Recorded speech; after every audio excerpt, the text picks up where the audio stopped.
me on the phone than in the text. My eyes are just not good. Manye suran bhagavatam trayadishe samramba marga binivishta chittan ye sang yuge chakshata tarksha putram amse sunavayudam apatantam manye suran bhagavatam strayadishe samramba marga binivishta chittan ye sang yuge chakshata tarksha putram angshe sunavayudam apatantam.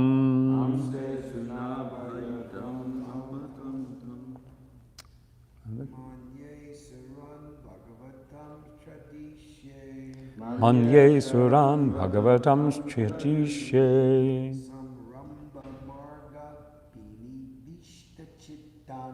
samramba marga binivishta chittan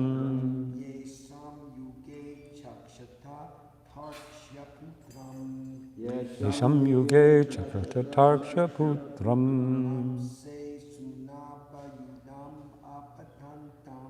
angshe suna bhayudam apatantam.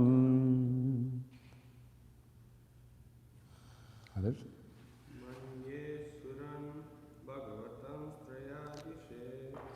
Manye suran bhagavatam striyadishe triyad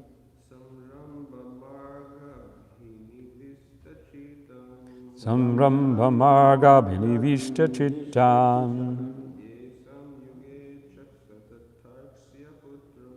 ye sam yuge chakshata tarksha putram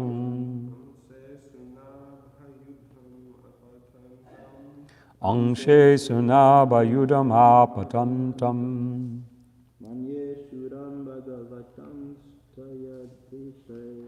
Manye suran bhagavatam chayadishe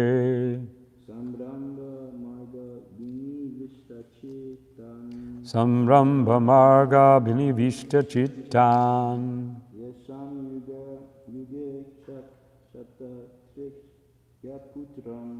ye sang yuge chakshata tarksha putram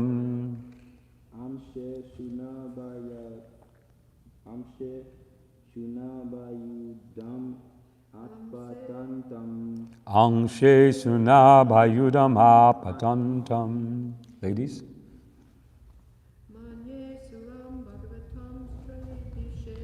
Manye suran bhagavatam shayadishe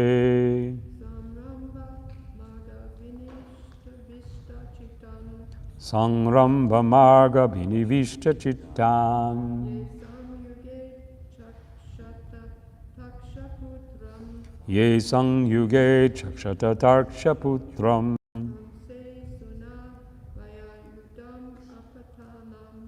angshe sunabhayudam apatantam.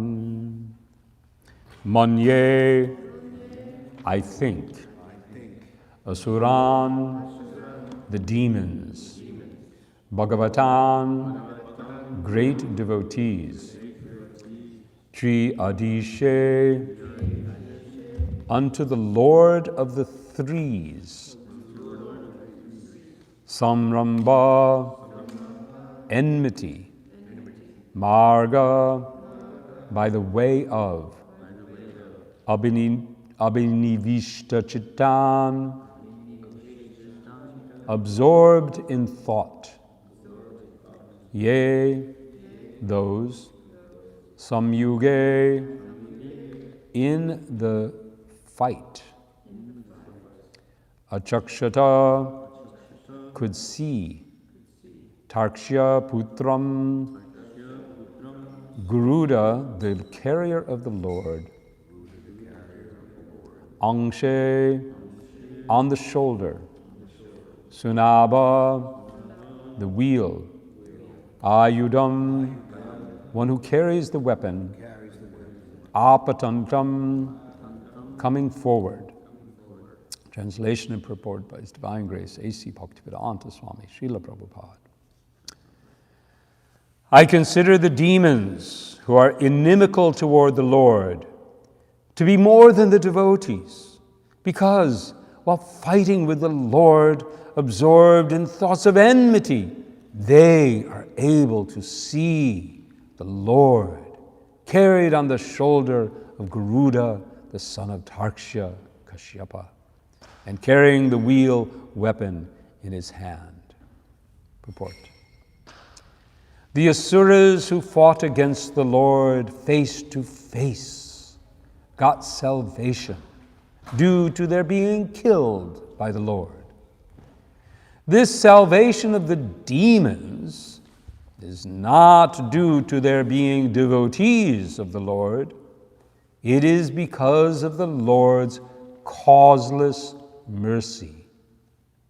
Anyone who is slightly in touch with the Lord, somehow or other, is greatly benefited, even to the point of salvation, due to the excellence of the Lord. He is so kind that He awards salvation even to His enemies, because they come into contact with Him and are indirectly absorbed in Him by their inimical thoughts. Actually, the demons can never be equal to the pure devotees. But Uddhava was thinking in that way because of his feelings of separation. He was thinking that at the last stage of his life, he might not be able to see the Lord face to face as did the demons. The fact is that the devotees who are always engaged in the devotional service of the Lord in transcendental love are rewarded many hundreds and thousands of times more than the demons by being elevated to the spiritual planets, where they remain with the Lord in eternal blissful existence. The demons and impersonalists are awarded the facility of merging in the Brahmajyoti effulgence of the Lord, whereas the devotees are admitted into the spiritual planets. For comparison, one can just imagine the difference between floating in space and residing in one of the planets in the sky. The pleasure of the living entities on the planets is greater than that of those who have no body and who merge with the molecules of the sun's rays. The impersonalists, therefore, are no more favored than the enemies of the Lord.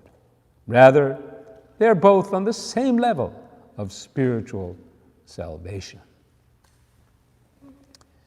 Om Ajnanatamandasya Gyananjana Shalakaya Chakshum Militam Jena Tasmai Shri Gurve Namaha Shri Mukam Karoti Vachalam Pankalayam Gayate Satkripatam Aham Vande Shri Gunati Vanamananda Madhava He Chaitanya Yeshwara. Hare Krishna. So today we'll speak something on this verse, but we'll also try to keep some time so that we can speak about Srila Rupa Goswami and Gauridas Pandit. And there are some connections. But first, let's just explore this verse a little bit, and particularly this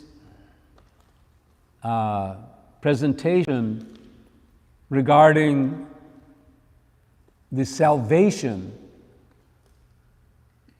awarded to both the demons and the impersonalists, merging. The basic concept and why do we call this salvation or being saved, is that through such reward, the jiva becomes free or saved from all forms of suffering. All of the pains of material life. As we know and have experienced and are experiencing, this material world is dukkhalayam. It is a place of dukkha. Dukkhalayam ashashvatam. It is everything is temporary. Every happiness, enjoyment that we get is gone. Of course, suffering comes and also goes, but there's nothing satisfying. There's no satisfaction. It is simply a place of suffering. I was listening to an account, or not listening, but reading about an account of Srila Prabhupada meeting one person described as a Sikh gentleman in Delhi. He's described as a Sikh gentleman. And this gentleman had come along with his family, his wife and his children. And he was appreciating Srila Prabhupada very, very much. And so Srila Prabhupada was engaging him in some conversation, and then asked him straight off, "So, this family life is simply suffering, don't you think?" So the Sikh gentleman was put on the spot a little bit. He was like, "Well, we do our duty. We have to." And Prabhupada said, yes, we have to do our duty, but it's simply suffering, don't you think? And then, as time, the gentleman, he was embarrassed because his wife is there, his children are there, and he's going to say, "Sorry, honey, it's all suffering." Sorry, kids. But finally, he had to admit, yes, it is suffering. But not only family life is suffering. Every existence in this world, there is suffering. So salvation in the context of the impersonalists and the salvation in the context of the demons is that they are free of body. They're free of having any kind of body, any kind of activity, and thus free of any kind of suffering. But also they're also free of any kind of spiritual enjoyment, pleasure. They have peace.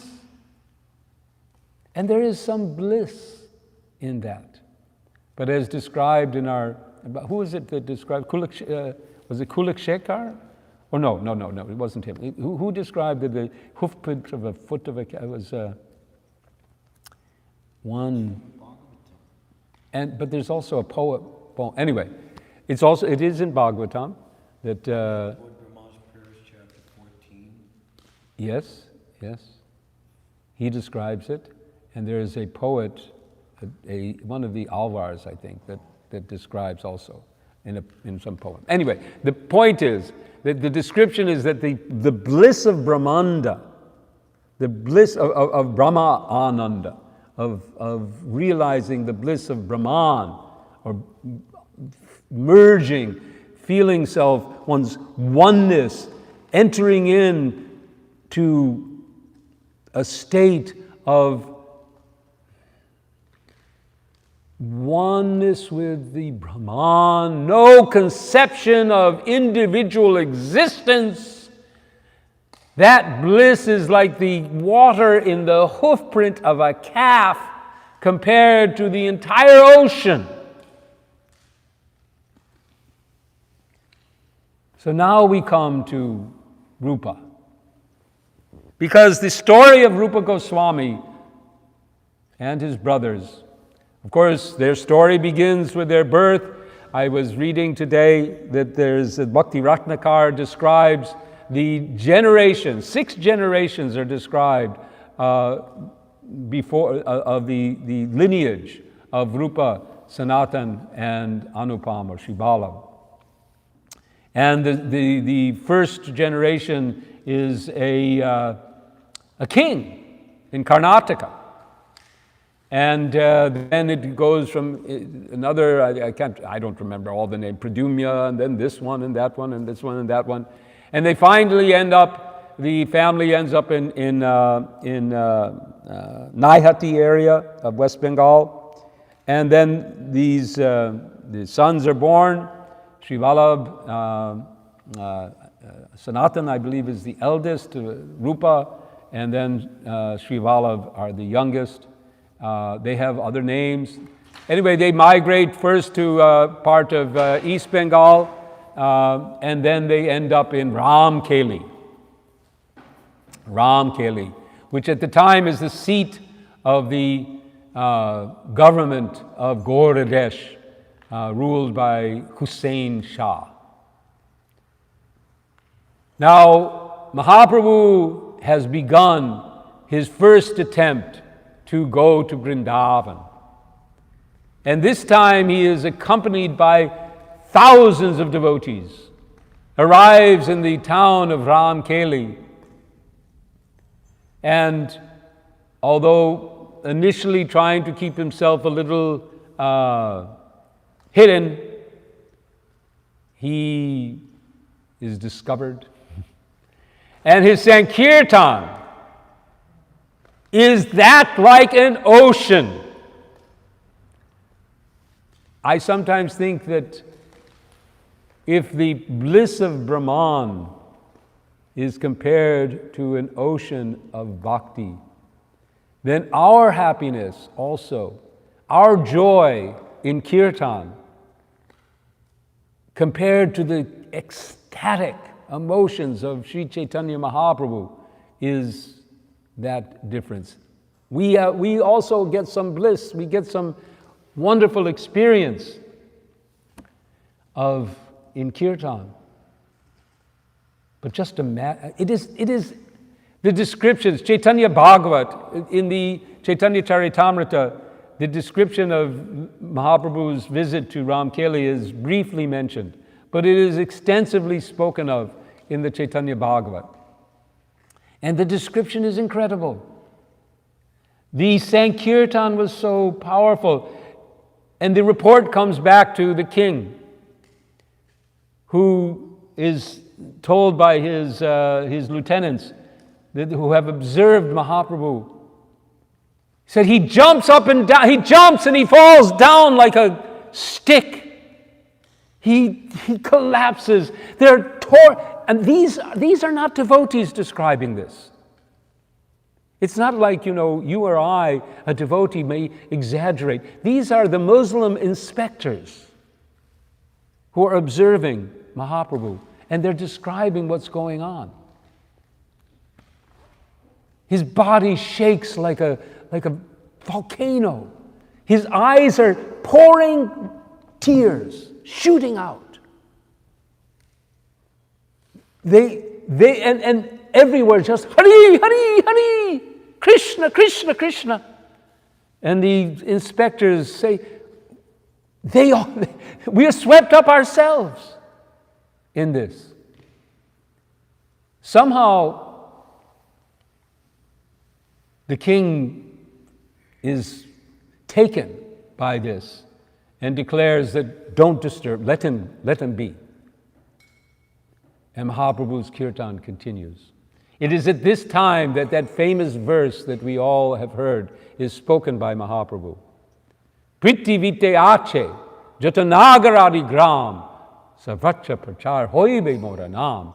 In response to the devotees' concern that what will happen? The king, this is Muslim king's capital, and you're doing all of this. What will happen? And he said, how can anything happen? Mahaprabhu's activities, especially in the Chaitanya Bhagavat, are often much more, we see him reveal himself as the Lord. He'll make comments like this, that what power does the king have? He can only say what I empower him to say. So the same thing happens when he arrives at the palace of the Chankasi. We find this mood of the Lord as being the Lord. In any case, this is the time that Rupa and Sanatan and Sri Balav meet the Lord in Ramkeli for the first time. And it's actually stated that on the advice of Rupa, the Lord agrees that to proceed to Vrindavan with thousands of people is not appropriate. And he returns to Puri. From this time on, Rupa, Sanatan, and Anupam resolve that they must leave, they must go, they must join Chaitanya Mahaprabhu. But it's not clear about Anupam. Was he also, was he engaged in government service? It's not stated. He was called Anupam Malik, but anyway, it's not very clear. But in any case, Rupa, he was the Secretary of State. He was the Chief Secretary. Now, that this is like not so much in American government, but in Indian government, the state minister, the chief minister, the bureaucrat, just next. I mean, he's the elected official, and the bureaucratic official is the chief secretary. That's like the top person. And Sanatan was the minister for the treasury. He was in charge of all the money. These were highly, highly placed positions. At the time,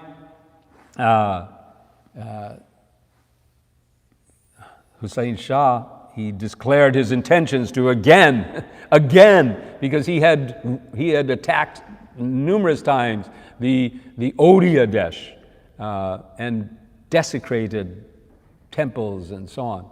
So that's why the devotees were quite concerned. I mean, how you're here in the abode of this tyrannical person, like the enemies of Krishna. So they made a plan. Rupa was able to leave. He just left. But Sanatan had been imprisoned. He'd been, because his intentions, the king would not let him go, so he imprisoned him. Rupa arranged for money to be deposited, and then as the story goes, Sanatan eventually escaped. But Rupa proceeded. And by this time, the Lord had been to Vrindavan and was returning. And he was in the city of Prayag, or Allahabad. What is now it is again Prayagraj. The government has renamed Prayagraj.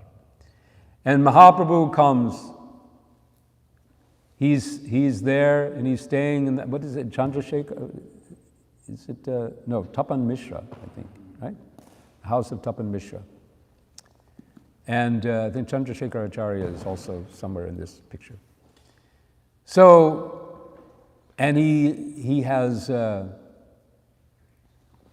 news. Rupa has gotten news that from some messengers that Mahaprabhu is returning from Vrindavan. He is able to meet him. And this is where we first hear, this is the second meeting, and now we get, on that very meeting, when Rupa enters with Anupam, we hear Namo Mahavaranyaya Krishna Prema Pradayate Krishnaya Krishna Chaitanya Namne Gora Trise Namaha. So he repeats this prayer to Mahaprabhu, and Mahaprabhu accepts Rupa and Anupam. He inquires about Sanatan. They describe how Sanatan is imprisoned, but Mahaprabhu assures he will soon be released. The first interaction where Mahaprabhu brings Rupa to the banks of Dashashvamedha Ghat in Prayag and instructs him on devotional service. And that takes place in the Madhya Lila. What is I think it is Madhya, anyway, I'm not sure exactly. Very worth on this day returning to that. And lays the seeds for Rupa's service to delineate the science of bhakti, which he does in his literature. And these literatures are treasured by all the devotees, beginning with the Bhakti Rasamrita Sindhu and the nectar of Upadesh Amrita. We have the Vidagdha Madhava, the Lita Madhava. I actually printed out a list of his.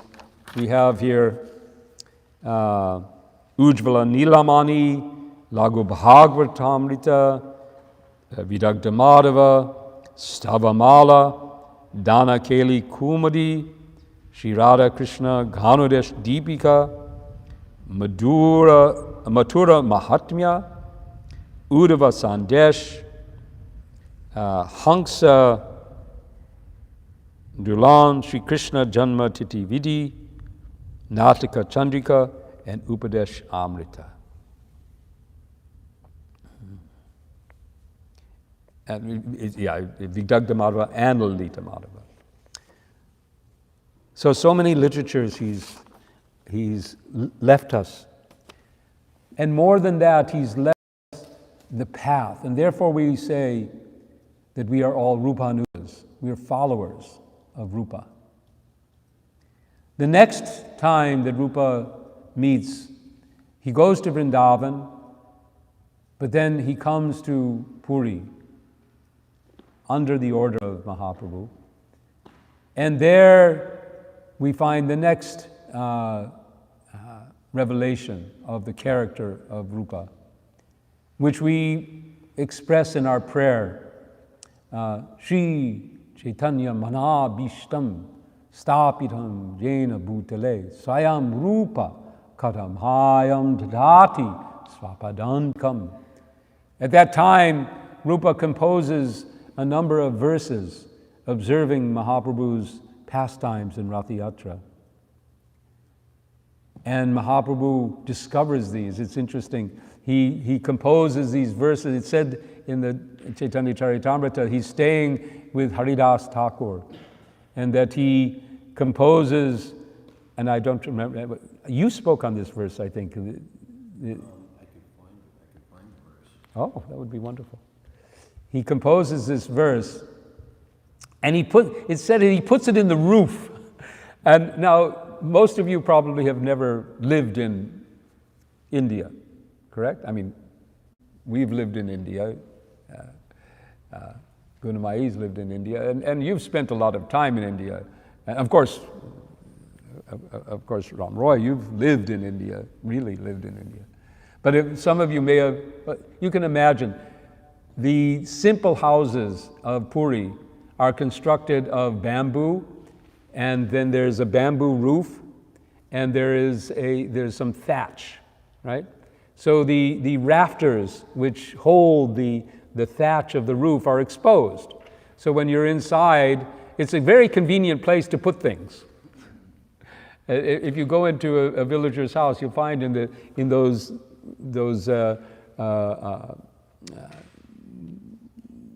bamboo rafters, you'll find all kinds of little things stuck, something over here. It's very convenient. Srila Prabhupada, in fact, used to store, but if you go to his rooms in Radha Damodar, just near just facing the Bhajan Kutir of Rupa. And is it, no, the Samadhi, I'm not clear. Is it the Samadhi that and then the Bhajan Kutir? I'm not sure. Anyway, you would know, Ram Roy. When Srila Prabhupada looks out his window in Radha Damodar, is it the Samadhi he sees or the Bhajan Kutir? It's the Samadhi, and the opposite is the Bhajan Kutir. The Samadhi, and then further on and smaller is the Bhajan Kutir. Yeah. So he sees his Samadhi. So if you go there, you'll see in the rafter of Srila Prabhupada's quarters, there's a little door in the where he used to keep his valuables. So anyway, so Rupa has put his poetry. He's just stuck it, a palm leaf or something. He's just stuck it in the roof for safekeeping. And while he's out, Mahaprabhu comes and discovers it and reads it. And we're going to try to find it. And declares, and he says, Rupa, how is it that you have understood my mind? Sri Chaitanyam Hana Bhishtam. This is Sri Chaitanyam Hana Bhishtam. Stapitam.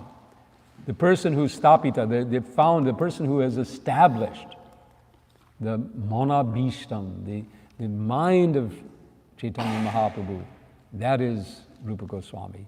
And not only he's established, Yena Bhutale, all over the world. So it's a very interesting statement of this prayer, that the work of the Goswamis, and particularly Rupa Goswami in this instance, not only is in the essence, the understanding of Mahaprabhu, but spreads it all over the world.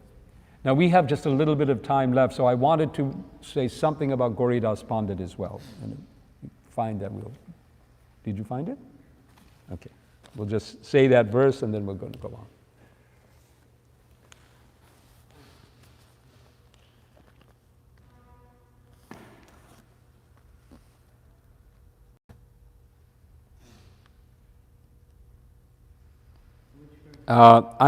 This is Chaitanya Charitamrita, Antya 178. Yako mara hara sa eva hi sarvacha. So I'm going to read the English. That very personality who stole my heart during my youth is now again my master. These are the same moonlit nights of the month of Chaitra. The same fragrance of malati flowers is there. And the same sweet breezes are blowing from the Kandamba forest. In our intimate relationship, I am also the same lover, yet still my mind is not happy here. I'm eager to go back to that place, on the bank of the Reva, under the Vatasi tree. That is my desire. So this reveals the mood of Sri Radha. That separation, what if there's a name for this? Separation when the lover is present, but you're still huh? Prema? They're in each other's company. Prema vichitya. Separation. That this is considered to be the highest form of vipralamba prem. When you're actually with your beloved and yet feeling separation. Because in this case, the atmosphere is not there. Now we move to another form of separation, that of Gauridas Pandit. So Gauridas Pandit, just briefly, because we have not so much time, is revealed to be Subha of Krishna Lila, who came and appeared in, I'm not sure if he actually appeared in Kalna, but he lived in Ambika Kalna, which is maybe 15, 20 minutes drive from Navadvip town. And there, and he was the brother of, forgetting the name, maybe, whose daughters were Vasudha and Janava, who married Nityananda. And the first story related is how, while living there, it's just about opposite Shantipur, that this is, Chaitanya Mahaprabhu's pastimes are inconceivable. And sometimes he's surrounded by thousands and millions of people, and sometimes he's alone with Nityananda on the boat, crossing the river. Just Nitai and him, in a little boat, some sort of fancy boat of the time. We call them fancy, the boats. And in Mayapur now, you go out to the Ganga and you see people, on these little boats. Sometimes they make a little boat out of corrugated steel, just wrapping around, and then they're in their little boat. So here they are. Here's Nitai and Gaur in their little fancy boat, and now they're paddling across, and they reach the other side, and they walk over to the house of Gauridas Pandit, and they meet him, and Mahaprabhu says, "Here, take the paddle, and now preach everywhere, and deliver the world, let them cross the ocean of the material world with the paddle of bhakti." That paddle is there. If you visit the temple of Gauridas Pandit, you can have darshan of that paddle. It doesn't look like it would get you very far right now. I think probably it's worn down by the number of people who have touched it. It's almost like it's not very strong right now. But you can imagine at the time. But in any case, so the time has come for Mahaprabhu and Nitai to leave for Puri. And they visit Gauridas. And Gauridas is so attached. He says, "You can't leave me, you can't leave me." And Mahaprabhu was so moved. And I was reading this morning, and I found like 5 different versions of this story. How they just manifested themselves as deities, how Mahaprabhu went and touched a neem tree and somebody made a deity, how they went out and they brought deities, but somehow or other, deities of Gaur and Nitai manifest. And he instructs, Mahaprabhu and Nityananda instruct, "Now you can feed us and serve us, we'll be here, there's no difference." And as the story is related, Gauridas is very ecstatic. He feeds them and says, now it's time for us to leave. And he's like, "No, you can't leave. No, but we're here. You can choose. Should we stay here in this form as the deity, or should we stay in this form?" No, of course, you have to stay here. You stay here. And so Gaur and Nitai become deities, and the deities start walking out. "Oh, wait, Gaur." He said, "No, that's not what I meant." You. And so then they change. Now they're Gaur Nitai, and the deities are standing there, and they start walking. "No, wait a minute, no. And this apparently goes back and forth a few times, and Gauridas is now confused. Who's, what? And eventually they go. But there are other versions of this story. But when you go to Ambika Kalna, I mentioned this before, then the pujaris are so concerned that the deities will walk out, that they only open the doors for like 2 minutes for darshan. So this is There's other stories about, later on, about Chaitanya Das, who was a disciple of Gauridas Pandit in a festival, and how the deities enter the heart of Chaitanya, and that he becomes Hridaya Chaitanya, but we don't have time for all of that. So anyway, Gauridas Pandit, we can remember him because he manifests this, he has brought forth the mood of Chaitanya Mahaprabhu as well. So Rupa Goswami, we are his followers, Rupanugas. And from him we understand, we get the entire process of devotional service, the Raga Marg, the Bhakti Marg is outlined. He is our captain, the guide. The path has been laid out, and we can follow that path. Yesterday I was speaking to one person about faith. And faith is sometimes described as like, how faith develops is when someone, you need to get to some place. Say you're here in Brooklyn and you need to get to, the post office. And someone here says, well, I know where the post office is. I've been there. I can tell you how to get there. And he says, well, you walk down, you get out the door, you turn left, at the crossing you turn right, you walk 2 blocks, and then you turn left, and you walk 3 blocks, and on your left you're going to find the post office. Okay. Now, we don't know at that point where the post office is, but now we've got a map. Now we've got a guide. We've got a path to follow. And this person has not only said you do this and that, but he says when you get to this corner, you're going to see this. And when you get to this corner, you'll see X, Y, Z. And here you'll see something else.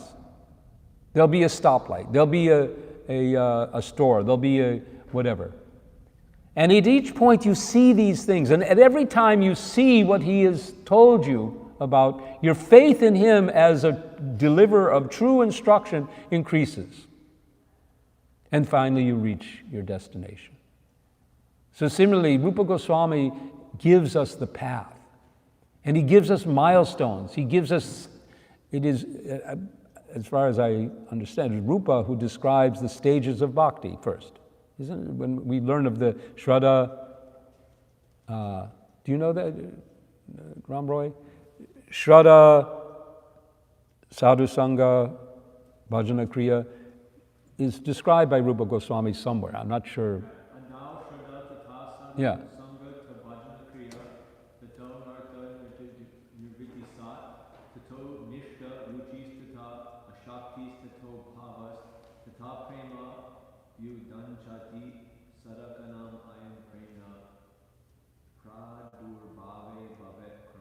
Yeah. Now, where is it coming? Do you have the reference? It is in Bhakti. Yes, that's what I thought. Yeah. Yeah. So in Bhakti Rasamrita Sindhu, he gives us our map. He gives us our Vishwanath Chakravarti Thakur expands on it a little bit, but he gives us a map. And this map is really important for us. When I was speaking with this person yesterday, he was describing, well, I what's happening to me? I started out, I had a lot of, enthusiasm, and it was really, I was doing the chanting, but then I started doubting this and wondering that, and I was starting to see things in myself, and I said, well, you're just on the path. You started, you had a little faith, you had a little shraddha, you began to have sadhu sangha, you began to associate, you began to do something, but now you're in the anartha nivritti, you are seeing your anarthas. It's going to be like that. But when we're in this anartha nivritti, we know that if we go further, we're going to come to nishta. And as we come into nishta, we're going to get into ruchi. And as we deepen our ruchi, we're going to come to ashakti. And from ashakti bhava will emerge and prema. We know this because of Rupa, who's charted the path for us. Vaidhi bhakti, raga bhakti, every step, given us instructions. So we are his followers, Rupanugas. We follow his path. So let us remember and express our gratitude to Sri Rupa for accepting the service of Sri Chaitanya Mahaprabhu and accepting the life that he accepted, gave up everything. He was the chief secretary of the king of Bengal. He had, I don't remember the number, his wealth that he distributed when he left was, in our calculation, millions of dollars or billions of dollars, which he just gave away. Accepted, what is it, how does the verse go? Kopina, that he accepted. Kopina Konstashito. Yes, he. It's the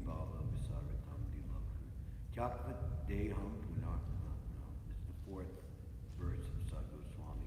Yes.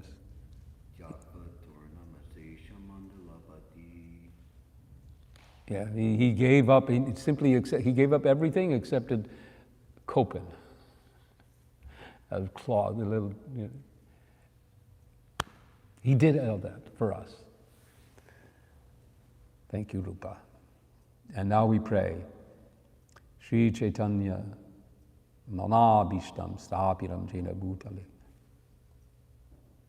Sayam Kada Mayam Dadati Kada. When the prayer actually says, when, Rupa, will you give me full shelter of your lotus feet? Svapadantikam. That should be our prayer.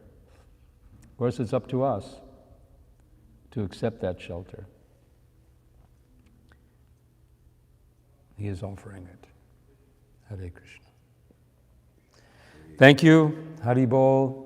Jai Shri Rupa Goswami Jai Gauridas Pandya Ki Jai Srimad Bhagavatam Ki Jai. Anyone else have anything that they want to add? Otherwise, we'll just end here. Hare Krishna. Thank you. Jai Shri Prabhupada. Hare Krishna.